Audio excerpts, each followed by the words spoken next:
Blackie, hey, it's Paul Salfin with AM/FM Magazine. Hi. How are you? Hi. Good, thanks.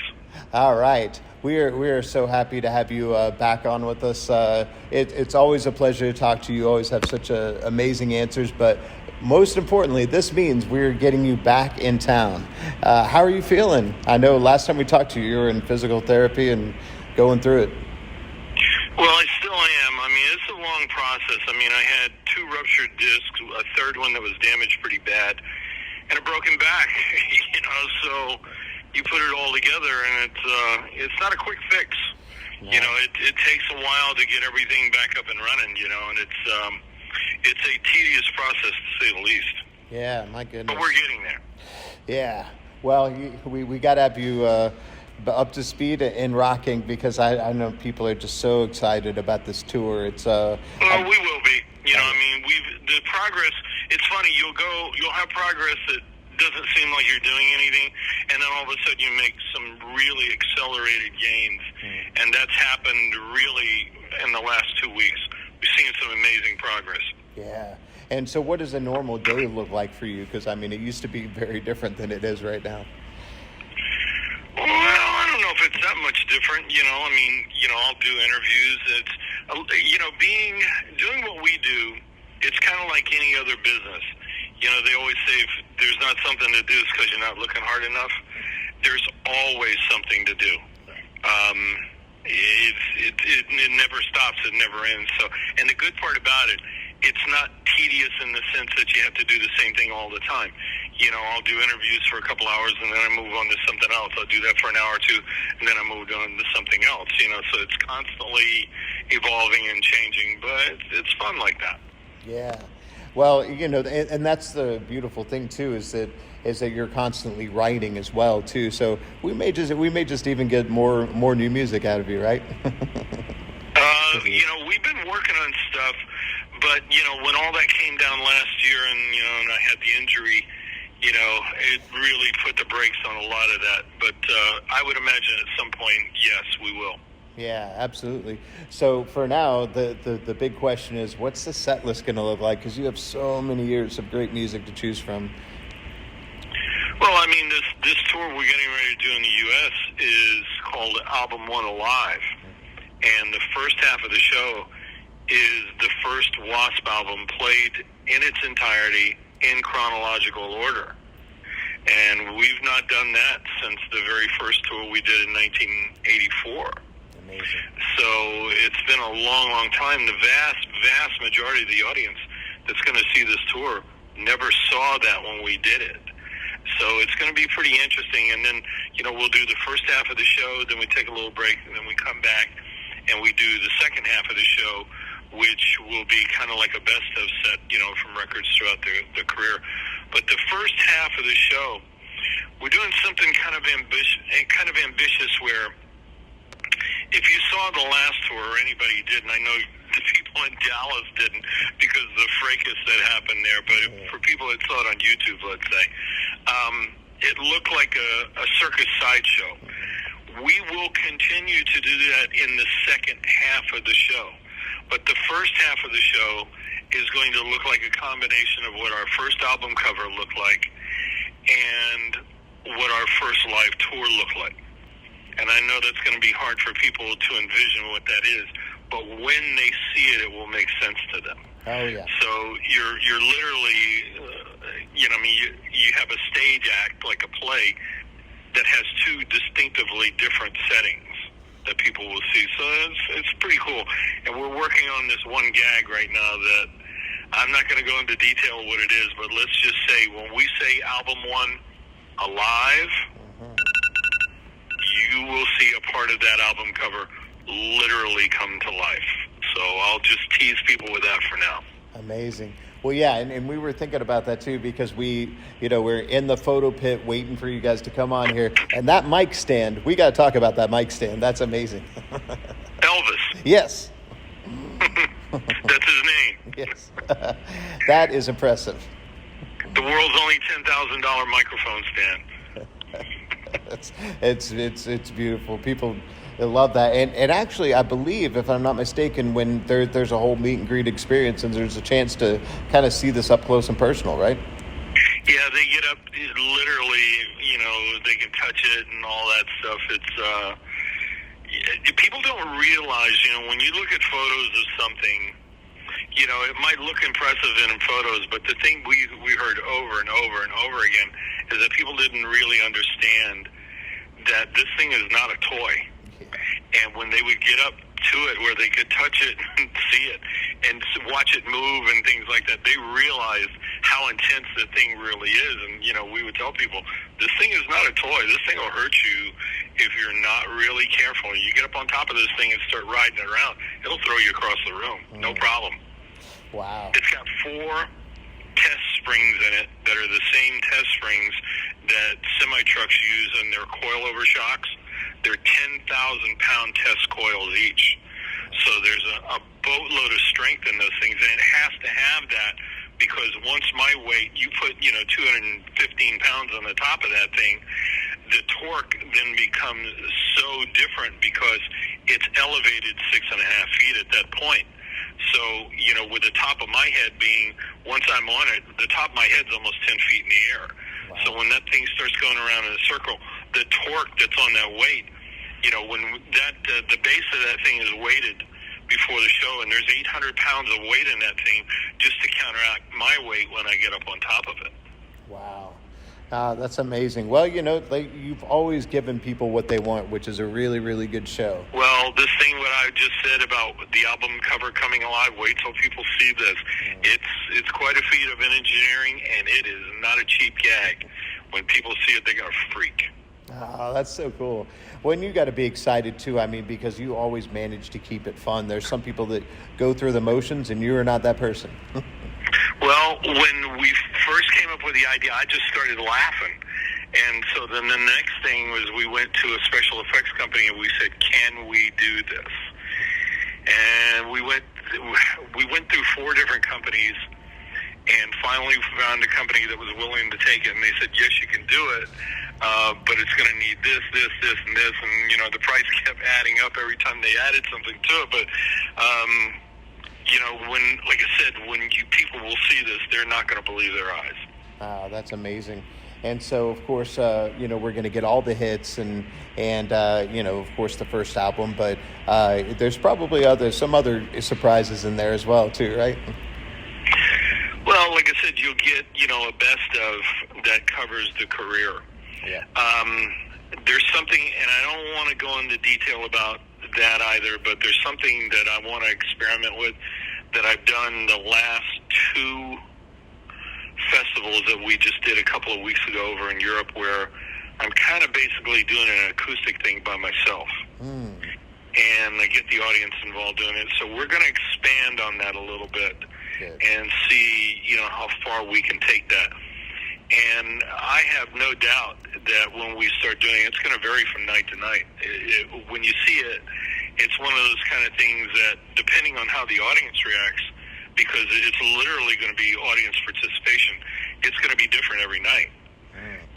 So, and I'm going to have to, with the first night we did it was in Oslo, in Norway.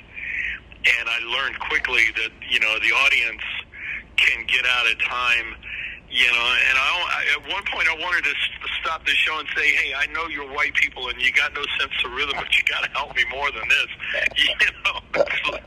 So, but it's that kind of thing. Like I said, it's going to be audience participation for sure.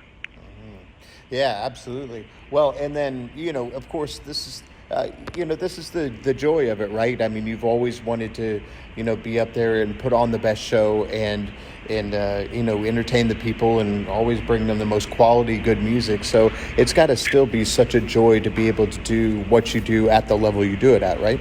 Well, we did theaters last time. This time we're moving into bigger venues. But even last time, we took an arena-sized show.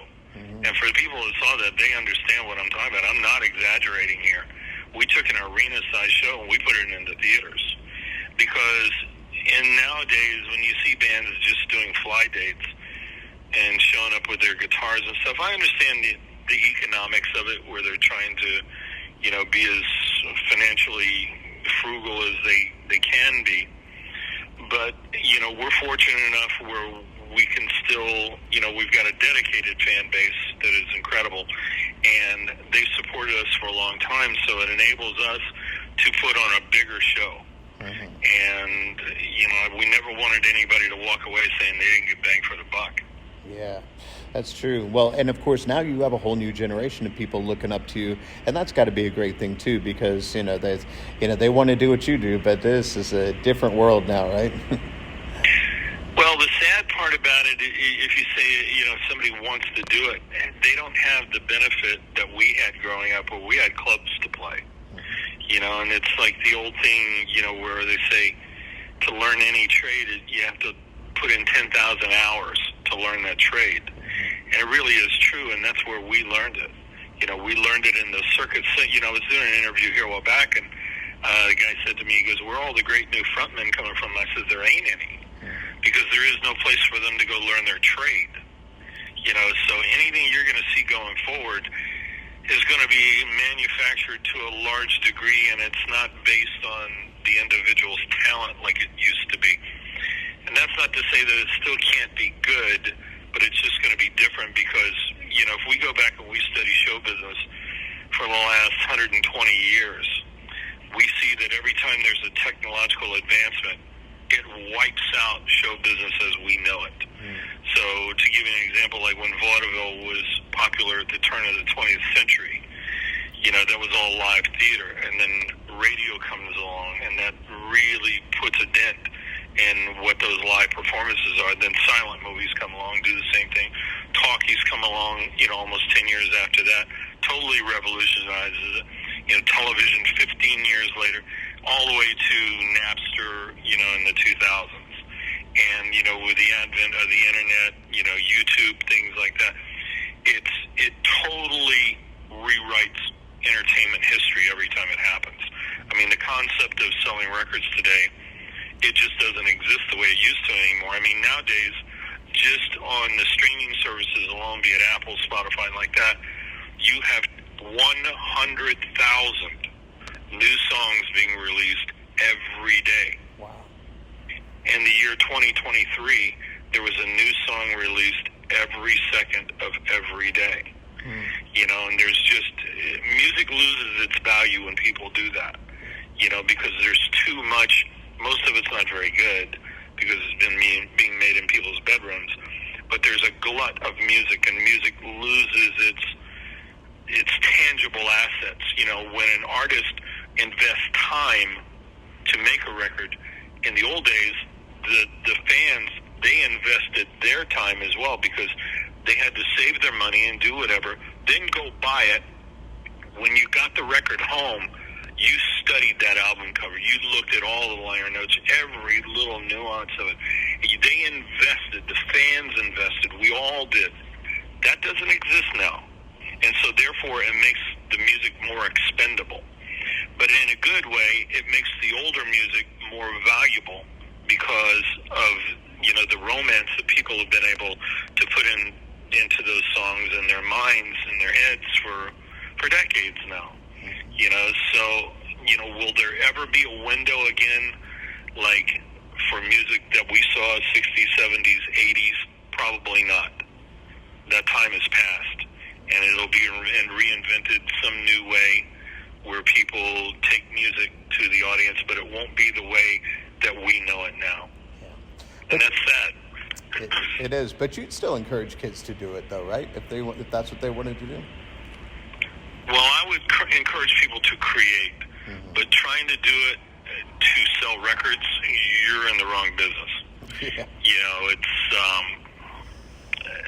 I would say the best way to do it would be to try to do it the old-fashioned way. And when I say old-fashioned, I'm talking about 100 years ago old-fashioned, where you literally go out and you build an audience through live performances if they can find the venues to do it in. Because, like I said, that circuit where you had an audience that was willing to support local clubs and local bands. That has diminished so greatly. It's almost impossible for new artists to do that. And then, where are they going to go to play new original material? Nobody's going to want to hear that either. In California, we were in an unusual position because when I came out here in the 70s, coming from the East Coast, if you were an East Coast band, if you didn't play top 40, you couldn't get a job. And when I came to California, it was based on all original material. If you did not play original material in California, you couldn't get a job. Top 40 bands were non-existent here. So it was a real culture shock for me. But the reason that was like that is because the record industry was set up out here, and they were farming new talent, new songwriters, things like that. So that culture is all gone now. And it's really, really sad. But like I said, if you study entertainment history or show business, we see that it's reinvented about every 20 years. Mm-hmm. Well, and you're in a great position because you don't have to do it. You want to do it, right? I'm in a very fortunate position that, we were able to establish that a long time ago.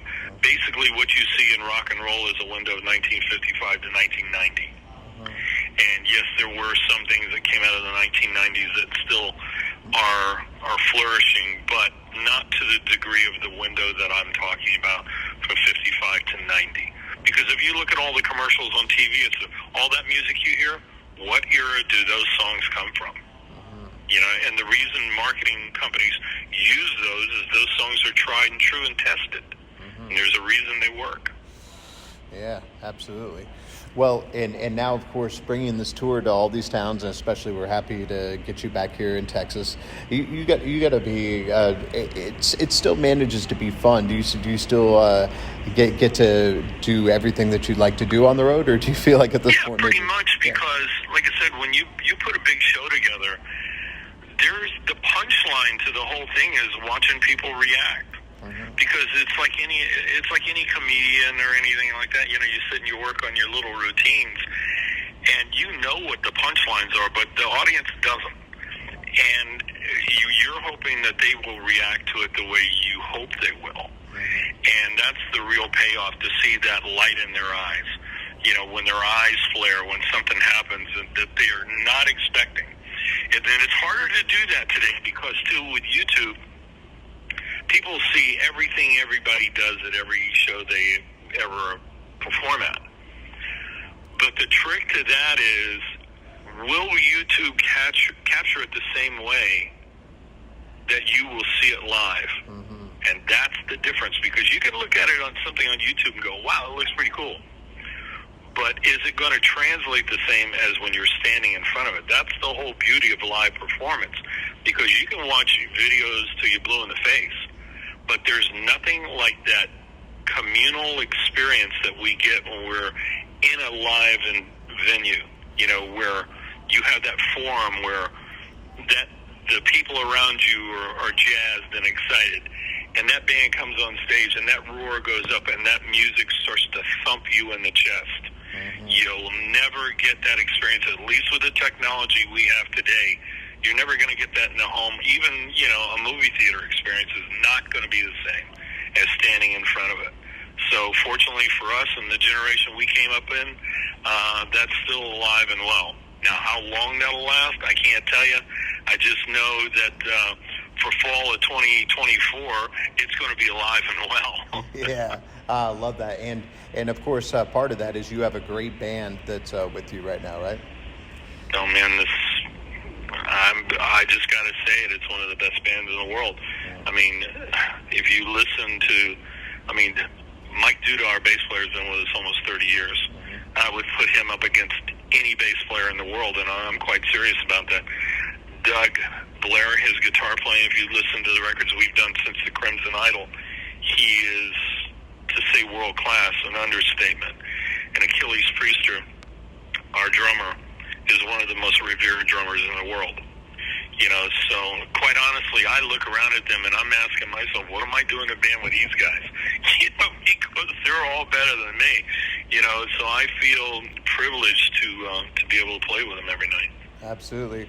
Well, and last thing, of course, like I said, we're happy to have you back in Texas. You must have such amazing memories from here. Blind in Texas, too. Oh, yeah.